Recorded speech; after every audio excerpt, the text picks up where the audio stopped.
Yeah, welcome to day 47. We are in Numbers and Leviticus.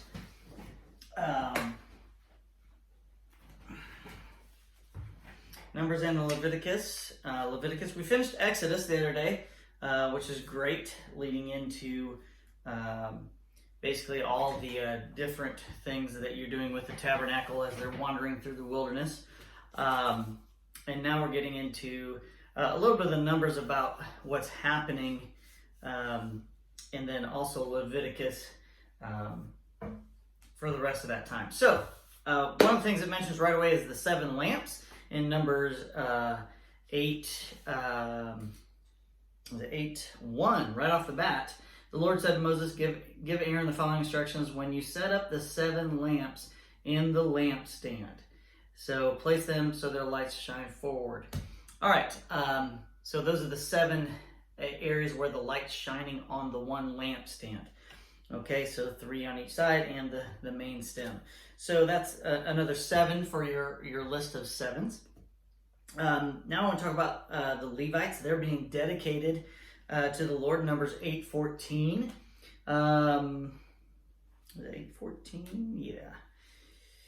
In this way, you will set Levites apart from the rest of the people of Israel, and the Levites will belong to me. Okay? And there's something important about that. They are the substitutes for the firstborns. So before they have to make a dedication of all firstborns. Well, the Levites are taking that. They are the substitutes of the firstborns. 8:16. Let's see here. Of all the people of Israel, the Levites are reserved for me. I have claimed them for myself in place of all the firstborn sons of the Israelites. Great. That's all wonderful. Now you start to see a little pattern of something taking the place of something else for the sins. You have all the offerings, the dedication of the burnt grain, sin, peace offerings, taking the place of their sins. And then you're now having the Levites that are set apart, something special and holy for the Lord. They are now the substitute, as well as doing the burnt offerings. That doesn't go away. Now, there's one other thing, a little off track, work and retirement.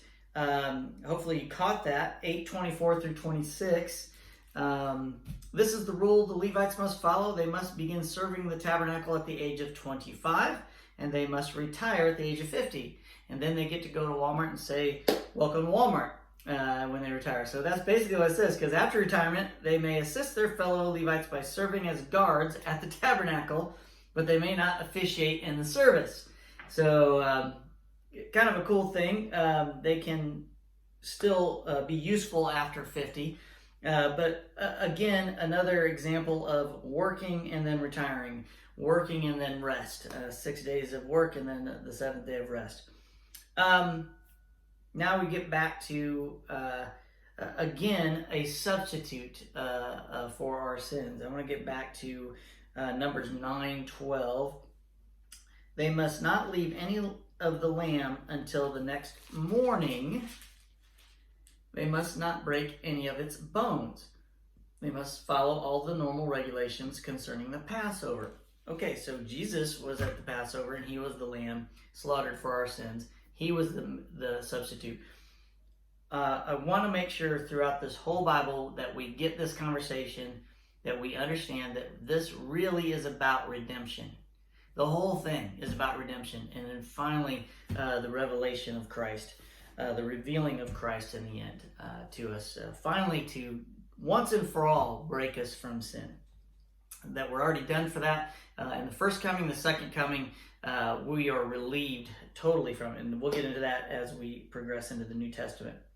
Don't break any of the bones. That's extremely important. And I'll come back to that in just a second. God makes a way for forgiveness. Again, the whole thing is about this. 9:14. And if foreigners living among you want to celebrate the Passover of the Lord, they must follow these same decrees and regulations. So God just doesn't make a way for the Israelites.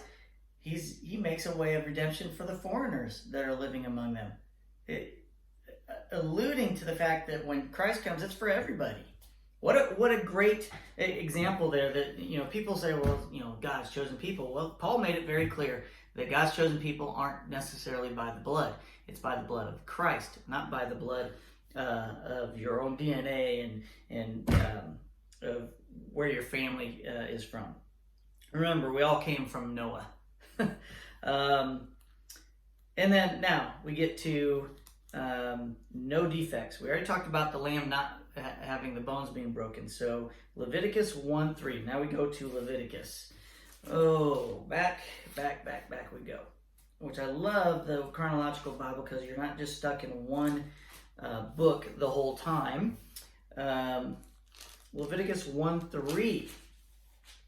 If the animal you present as a burnt offering is from the herd, it must be a male with no defects. Verse 10. If the animal you present as a burnt offering is from the flock, it may be either a sheep or a goat, but it must be a male with no defects. And then in 3:1, if you present an animal from the herd as a peace offering, you have burnt offering, you have peace offerings to the Lord, it may be a male or female, but it must have no defects. The whole point here is you're having this, you got to be redeemed, but it has to be something that is not defective. The same way Christ was not defective. Christ was the perfect offering. He was the perfect lamb, the sinless lamb for all of us. That's the whole concept through all of this. That's why it had to be with no defects. And you couldn't break the bones, and then it had to be something pure. Now, getting into pure, no yeast. You read about the no yeast, chapter 2, verses 11. Do not use yeast in preparing any of the grain offerings you present to the Lord, because no yeast or honey may be burned as a special gift presented to the Lord. So the no yeast represents that the sin it's a sinless thing here. Salt is a preservative. 2:13. Season all your grain offerings with salt to remind you of God's eternal covenant. Never forget to add salt to your grain offerings. So it's a preservative. It's preserving us. We are the salt of the earth. That's why we are called that. And then no fat. Leviticus 2:17. Where's that at? No, it's 3:17. You must never eat any fat or blood. This is a permanent law for you, and it must be observed from generation to generation wherever you live. So it talked about the organs being taken out and washed and cleaned and burnt, not to be eaten. And those represent the bad things that are inside of us. So representation, symbolism. We don't want to get too much into symbolizing things, because then you go down a strange road where you can symbolize everything. Remember, it's a conversation, and it is all about redemption, the whole thing. So hopefully by now, you've just gotten this far. Hopefully by now, you've gotten that message, and throughout the whole Bible, and that's the biggest thing I want to get. It's a conversation about God loving us and redeeming us. So that is day 47, and I'll see you tomorrow.